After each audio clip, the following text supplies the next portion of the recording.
ዮሐንስ ማለት ጸጋ እግዚአብሔር ማለት ነው። አንድም ትርጓሜ ወንጌል ዮሐንስ የሚለውን ስም ሲተረጉመው ፍስሐ ወሐሴት ይለዋል። የቅዱስ ዮሐንስ አባት ዘብዴዎስ ሲባል እናቱ ደግሞ ማርያም ባውፍሊያ ትባላለች።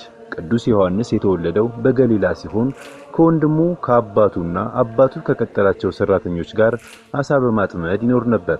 ቅዱስ ዮሐንስ ዕለታዊ ኑሮውን ከአባቱ ጋር አሳ በማጥመድ ሥራ በጥብርያዶስ ባህር ደፋ ቀና ሲል ከወትሮው ለየት ያለ ጥሪ ደረሰው። ይህን ጥሪ ለየት የሚያደርገው ጠሪው መድኃኔ ዓለም ኢየሱስ ክርስቶስ ሲሆን ጥሪውም ምድራዊ አይደለ ሰማያዊ ስለሆነ ነው። የጠራው ጌታ ያለው ቢኖር ተከተለኝ ብቻ ነበር። ቅዱስ ዮሐንስም ለምን ብሎ ሳይጠይቅ የአባቱን መረብ አስቀምጦ ከወንድሙ ጋር የሐዋርያትን ኅብረት ተቀላቀለ። ማቴዎስ 4 ከቁጥር 21 እስከ 22። ከዚያም እልፍ ብሎ ሌሎችን ሁለት ወንድማማች የዘብዴዎስን ልጅ ያዕቆብን ወንድሙንም ዮሐንስን ከአባታቸው ጋር ከዘብዴዎስ ጋር በታንኳ መረባቸውን ሲያበጁ አየ። ጠራቸውም። እነርሱም ወዲያው ታንኳይቱንና አባታቸውን ትተው ተከተሉት።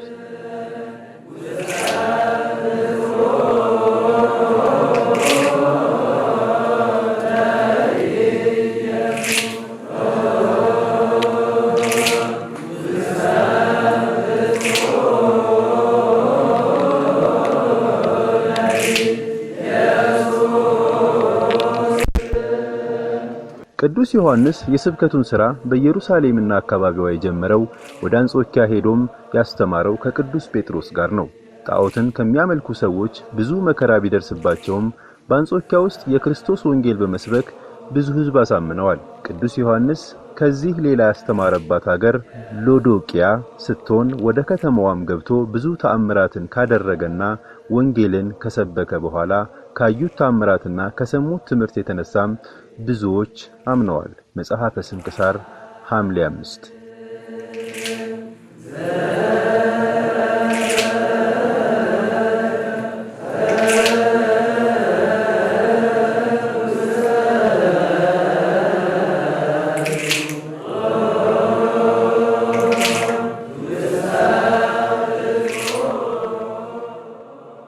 ቅዱስ ዮሐንስ በመጨረሻ አካባቢ ያስተማረው በኤዚያ ሀገር በኤፌሶን ከተማ ነው።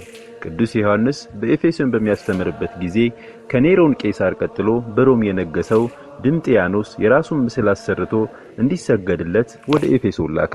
ቅዱስ ዮሐንስም በሐዋርያዊ አገልግሎቱ ላይ ያለ ከምዕመናን ጋር ሆኖ ይህን ድርጊት በመቃወሙ ወደ ሮም ተወስዶ ተፈርዶበት በሮም መንግስት ላይ ያመጹ ሁሉ በሚታሰሩበት በደሴት ተፈጥሞ እንዲጋዝ ተደረገ።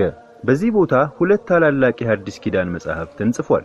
አንደኛው ወንጌልን ሲሆን ሁለተኛው ደግሞ የመጨረሻ የሐዲስ ኪዳን መጽሐፍ የሆነውን የቅዱስ ዮሐንስ ራእይን ጽፏል። በአጠቃላይ ወንጌላዊ ቅዱስ ዮሐንስ በሐዲስ ኪዳን መጽሐፍ አንድ ወንጌል፣ 3 መልእክታት፣ አንድ የራእይ መጽሐፍ አለው።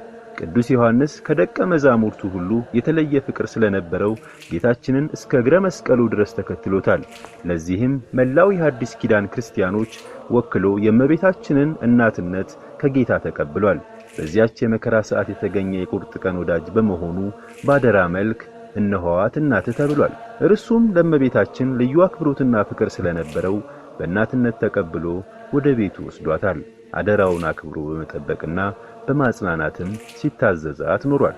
ዮሐንስ 19 ከቁጥር 25 እስከ 27። በቅድስት ቤተክርስቲያናችን ሥርዓትና ትውፊት መሰረት ጥር 4 ሞትን ሳያይ የተሰወረበት ዕለት የሚታሰብበት ታላቅ በዓል ነው።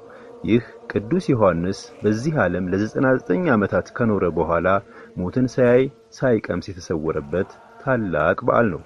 ከሐዋርያው ቅዱስ ዮሐንስ ረድኤት በረከትን ያድለን።